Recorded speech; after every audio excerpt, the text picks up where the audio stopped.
Pues ya se sacó adelante la reforma al Poder Judicial en el Congreso de la Unión, con la validación de los congresos estatales, con la publicación por parte del presidente de México, y hoy se habla de ir también por las fiscalías, los ministerios públicos y hasta las corporaciones policíacas. Licenciado Jorge Chezal, ¿cómo estás? Muy buenos días. ¿Qué tal? Buenos días. ¿Con qué te quedas de todo esto que ha pasado? No, pues no me quedo con nada, no han dejado nada. Pero, a ver, el proceso, la forma, Oiga, hay suspensión, no me importa, ahí va a los congresos estatales. Oiga, hay suspensión, no me importa, ahí va el diario oficial de la Federación. A ver, el tema de la reforma, y lo hemos hablado mucho, el tema de la reforma evidentemente es una mala reforma, la elección popular de jueces, magistrados y ministros es una estupidez, el tema del Tribunal de Vigilancia con el cual, el Tribunal de Disciplina con el que pretenden controlar a los jueces, magistrados, por supuesto que es un abuso de autoridad, pero evidentemente lo más grave de todo esto, yo lo dejaría en tres cuestiones. La primera, la ciudadanía votó por un partido, sí, pero no votó por un Congreso Constituyente. Es decir, votó porque hubiera una continuidad en un proyecto de cuarta transformación, pero no votó por un Congreso Constituyente. Pero lo que este señor Yunes hizo con pasarse a la mayoría calificada de Morena en el Senado de la República fue dar el banderazo de un Congreso Constituyente, porque pueden hacer lo que les dé la gana con la Constitución, gracias a que él integró esa mayoría.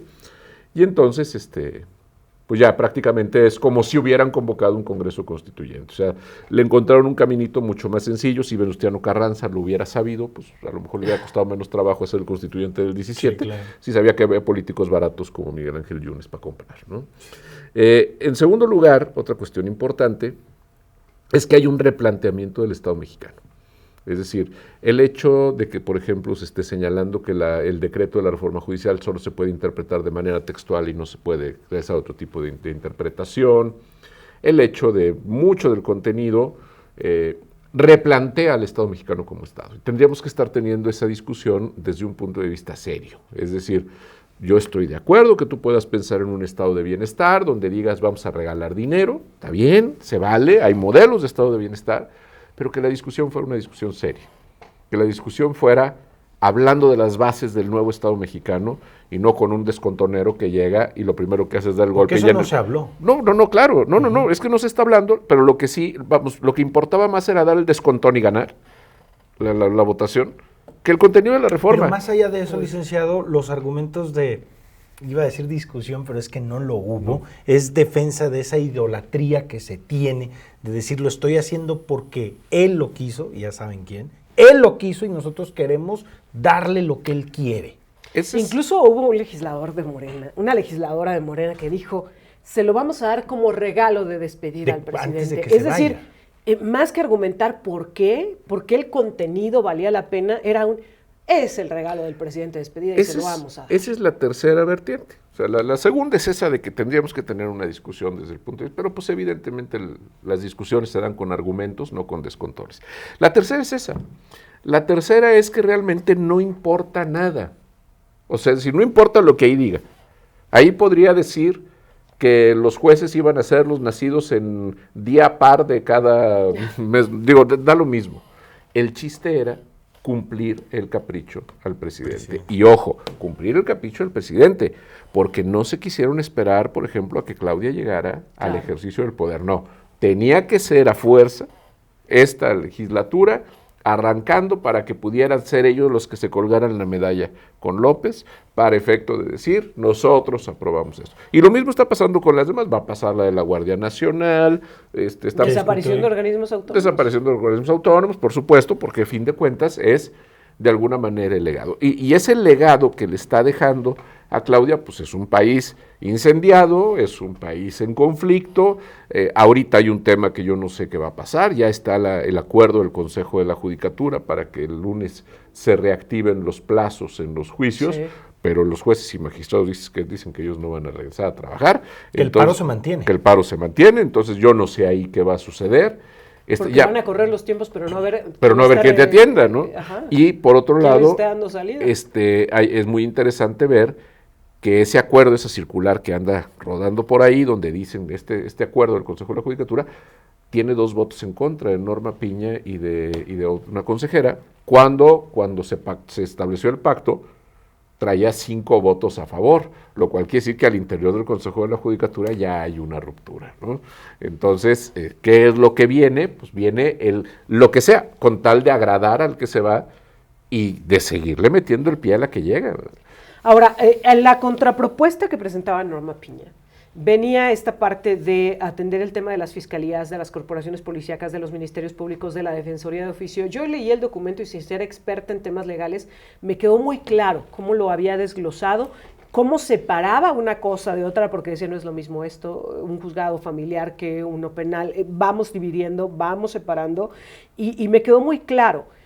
Y cuando lo presenta, se le acusa de estar interviniendo en poderes que no le corresponden, porque decía, no, porque ella tiene que ser, en todo caso, del Poder Judicial, y ella está hablando de fiscalías, de ministerios públicos y de defensorías de oficio, no tiene por qué. Hoy, dicen los legisladores federales, vamos a complementar la reforma al Poder Judicial que aprobamos, tomando en cuenta fiscalías, ministerios públicos, etcétera. No es darle un poco la razón y no fue un poco reconocer, la verdad votamos por necedad, pero ahora sí vamos a revisar qué fue lo que falló. A ver, lo que pasa es que son 2 cosas distintas. Fue una reforma al Poder Judicial, no una reforma al sistema de justicia. Incluir fiscalías, incluir defensorías, una reforma al sistema de justicia. O sea, realmente lo que se necesitaba... No con dedicatoria a un poder, sino buscando una mejora. Recuerda que en este mismo espacio, Erika, hará un par de semanas, yo dije lo siguiente. La primera pregunta que había que hacerse es qué justicia queremos. Y a partir de ahí, ver qué tribunales necesitamos. Claro. Esa tenía que haber sido la primera pregunta. No es, vamos a tener jueces electos democráticamente, jajaja, todo lo que quieras. No, era decir qué tipo de justicia queremos, para que en función de ese tipo de justicia diseñemos los tribunales que necesitamos. Por ejemplo, ¿cuál es la forma más democrática de justicia? Que existe el jurado popular. Pero el jurado popular es además una forma de corresponsabilizar a la sociedad de los procesos penales.